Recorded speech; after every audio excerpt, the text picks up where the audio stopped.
महाराज जी पहले इतनी भागवत होती थी, इतनी इतनी, अब भी हो रही और ज्यादा। लेकिन हमने सुना है पहले भागवत होती थी तो भगवान का विमान आता था, अब भागवत होती है तो बैलगाड़ी तक नहीं आती। हमने कहा बात तो सही है, बात तर्क की है, इसमें कोई कुतर्क नहीं, बात तर्कमय है। लेकिन हमने उन्हें समझाकर कहा सुनो, उसने कहा क्या भागवत बदल गई? हमने कहा नहीं बदली, भागवत वही है, भगवान वही है। लेकिन पहले जब कथा होती थी तो भगवान का विमान आता था, क्योंकि कथा सुखदेव जी जैसा वक्ता होते थे, परीक्षित जैसा श्रोता होते थे। आजकल वक्ता भी 50,000 की गड्डी देखा तो जजमान भी कहा भागवत होए चाहे ना होए, नाम फेमस हो जाए कि हमने कथा करवाई। बस यही दो कमियां हैं, वक्ता सुखदेव जैसा परमहंस हो जाए, श्रोता भी समर्पण के साथ भगवान की कथा सुने, तो आज भी भगवान का विमान आने के लिए तैयार है। बोलो सीताराम।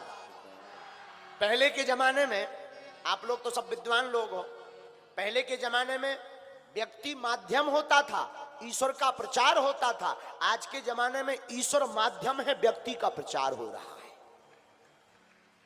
इस पर कभी विचार करना। हम बैठे बैठे एक दिन विचार कर रहे थे, पहले व्यक्ति माध्यम होता था, ईश्वर का प्रचार होता था। आज के जमाने में ईश्वर माध्यम है, व्यक्ति का प्रचार हो रहा। लेकिन कैसे ही सही, भगवान की कथा तो चल रही। बोलो सीताराम। बात बहुत पते की है। तो नारद जी ने कहा कि पहले संबंध बनते थे, नाते रिश्ते जुड़ते थे। आजकल नाते रिश्ते नहीं, आजकल तो बिजनेस होता। बोलो श्री सीताराम। साधु जी, तो वो स्त्री रो रही है। नारद जी ने कहा रो मत, परिचय बताओ। क्वा तुम बददेवी साविस्तारस्य स्वस्य दुःखस्य कारणम। आप अपने दुख का विस्तार पूर्वक वर्णन कीजिए, कौन हो, क्यों रो रही हो। उस स्त्री ने परिचय दिया, अहम भक्तिरतो ख्याता इमौ में तनयौ मतौ ज्ञान वैराग्य नामानौ काल योगेन जल जल। हमारा नाम भक्ति देवी है। ये जो दो पुत्र हैं बूढ़े, एक का नाम ज्ञान, एक का नाम वैराग्य। अब लोग, नारद जी बड़े चौंके। माता जवान है, मां जवान है, बेटा बूढ़े, क्या बात है, क्या कारण है? भक्ति देवी ने कहा महाराज ये कलयुग का प्रभाव है, मैं जवान हूं, बेटे बूढ़े हैं। महाराज अगर मेरे दोनों बालकों की मूर्छा नहीं खुली तो इदम स्थानम परित्यज्य विदेशम गम्यते मया, मैं यह स्थान त्याग कर विदेश चली जाऊंगी। नारद जी बोले देवी ऐसा मत करना, आजकल विदेश जाने की भी बड़ी होड़ मची है। और बात भी सही है, जब तक व्यक्ति विदेश ना हो आवे तब तक भारत वालों की नजर ही नहीं पड़ती। हाँ महाराज, भारत वालों की नजर ही तब पड़ती है जब वो विदेश हो आवे। हम अपनी बताते हैं, जब हमने लंदन में अंग्रेजन की ठटरी बार दी और संसद से जब हमने बोले लो, तब पे भारत वालों की नजर पड़ी कि कोई बागेश्वर सरकार है।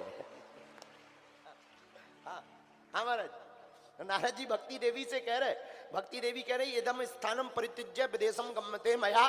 तो नारद जी हाथ जोड़ के कहते देवी जी तुम ही अगर विदेश चली जाओगी, भक्ति ही भारत से अगर विदेश चली जाएगी तो फिर विदेश भारत का क्या होगा, तुम मत जाओ। महाराज पर हमारे दोनों बेटे, नारद जी बोले हम कोई उपाय करते हैं। नारद जी ने बहुत उपाय किया, गीता पाठर मुहुर्मुहुर, परंतु ज्ञान और वैराग्य की मूर्छा अवस्था नहीं खुली। आहा, फिर क्या, आकाशवाणी हुई, नारद जी आप एक काम करो। क्या? आप सत्कर्म करो, सत्कर्म करने से ज्ञान और वैराग्य की मूर्छा अवस्था खुलेगी। अब नारद जी बोले सत्कर्म तो बता दिया, पर कौन सा कर्म जो तो बताओ, सत्कर्म है क्या? आकाशवाणी बंद हो गई, उसी को ढूंढने के लिए नारद जी बोले हम जगह जगह भटक रहे। सनत सनंदन सनातन सनत कुमार बोले नारद जी टेंशन मत लो, वो सत्कर्म कोई और नहीं, ज्ञान और वैराग्य की मूर्छावस्था श्रीमद् भागवत कथा रूपी सत्कर्म से ही दूर हो जाएगी। फिर क्या, हरिद्वार में गंगा के किनारे चारों कुमारों ने भागवत कथा शुरू की और जहां भागवत के श्लोक गाए सोई ज्ञान और वैराग्य जाग गए और ताता थैया करके भागवत कथा में आकर नाचने लगे। यह प्रत्यक्ष प्रभाव श्री भागवत भगवान का। बोलो भागवत भगवान की।